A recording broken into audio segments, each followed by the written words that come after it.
암이 8cm가 되려면 최소 2년 전부터는 있었던 거라고 하더라고요.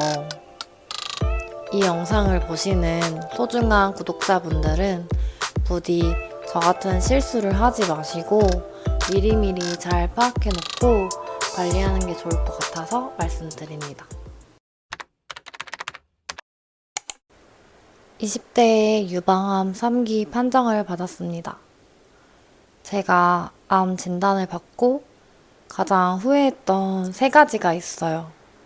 친구들을 만나면 귀에 딱지가 않도록 잔소리를 하고 있는 내용인데 구독자님들께도 잔소리를 한번 해야겠습니다. 첫 번째로 건강검진을 꼼꼼히 하세요.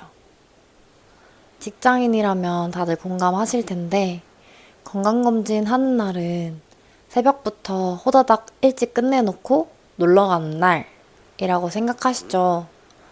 저도 그랬습니다.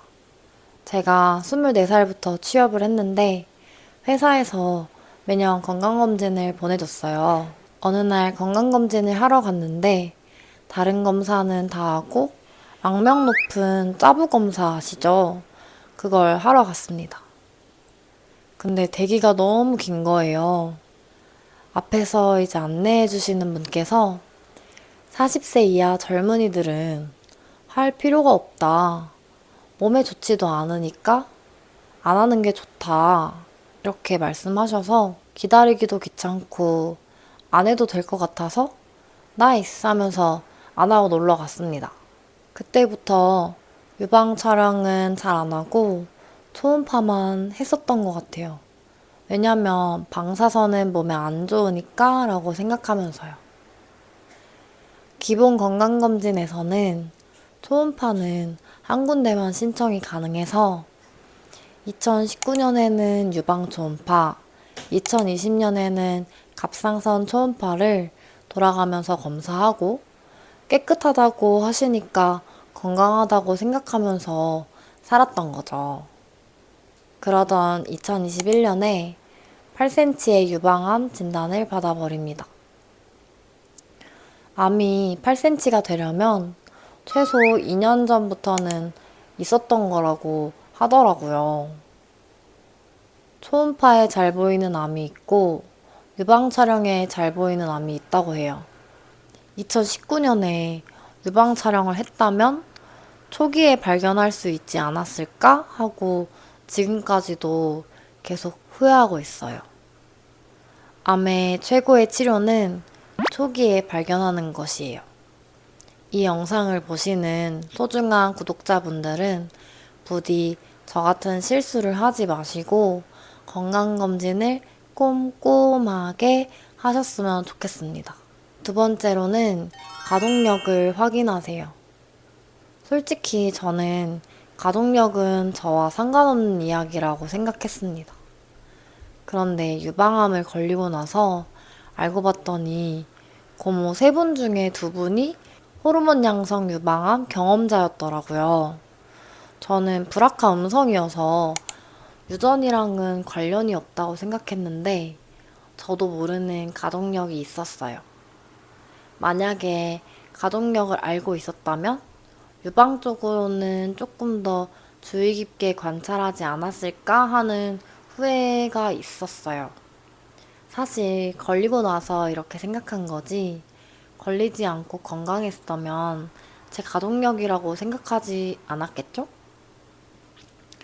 우리 소중한 구독자님들은 미리미리 잘 파악해놓고 관리하는 게 좋을 것 같아서 말씀드립니다. 고모들도 브라카 음성이었지만 가족들이 이렇게 젊은 나이에 유방암이 발병했다는 것은 밝혀지지 않은 어떤 유전적 요인이나 생활 습관이 있을지도 모른다고 저는 생각하거든요.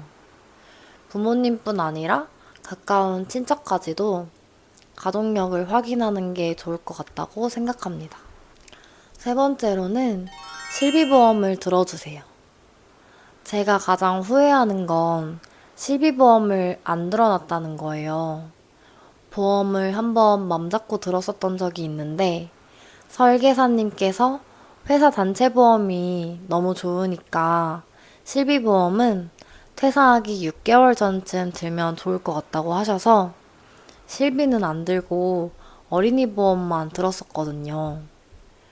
실비보험이 여러 개 있어도 중복 수령이 안 되기 때문에 굳이 내 돈 내고 개인 실비를 들 필요는 없겠다고 생각했어요. 그리고 나 지금 엄청 건강하고 앞으로도 건강할 건데 보험비로 나가는 몇만 원이 아깝다고도 생각했습니다. 그런데 설계사님도 저도 아무도 몰랐었던 거죠. 20대의 내가 암에 걸려버릴 줄은요. 다행히도 치료하는 동안에는 회사에 있는 단체 실비로 치료를 받을 수 있었는데 이제 퇴사를 하게 되면서 문제가 생겼습니다. 회사 단체 보험은 보통은 퇴사하면서 개인 실비로 이어갈 수 있는 상품이었는데 제가 암에 걸려버린 이력 때문에 심사에서 탈락해버린 거예요. 5대 질병에 걸리면 개인 실비로 전환해주지 않는다고 하더라고요. 졸지에 실비가 없는 사람이 되어버렸습니다. 유방암 치료를 2년간 하면서 실비보험이 정말 중요하다는 걸 알았거든요. 치료비가 부담스러워서 정말 좋은 치료를 포기하시는 분들을 보면서 안타깝기도 했고, 우리 구독자님들 중에서 실비보험이 없으신 분들은 꼭 1순위로 들어놓고 추가로 더 들고 싶으신 분은 어린이 보험으로 진단비나 수술비 든든하게 설계해 놓으셨으면 좋겠습니다. 오늘 저의 이야기가 여러분 마음에 작은 경종을 울렸다면 이 영상이 끝나고 저랑 딱 3가지만 약속해주세요. 첫째, 미루고 있었던 건강검진 바로 예약하기. 둘째, 우리 가족에게 어떤 병이 있었는지 확인하기.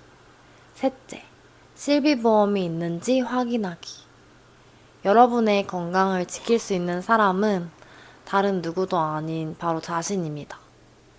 오늘 저의 후회가 여러분에게는 건강을 지키는 계기가 되기를 진심으로 바래요. 영상 끝까지 봐주셔서 감사합니다. 다 같이 건강길 걸어요. 안녕.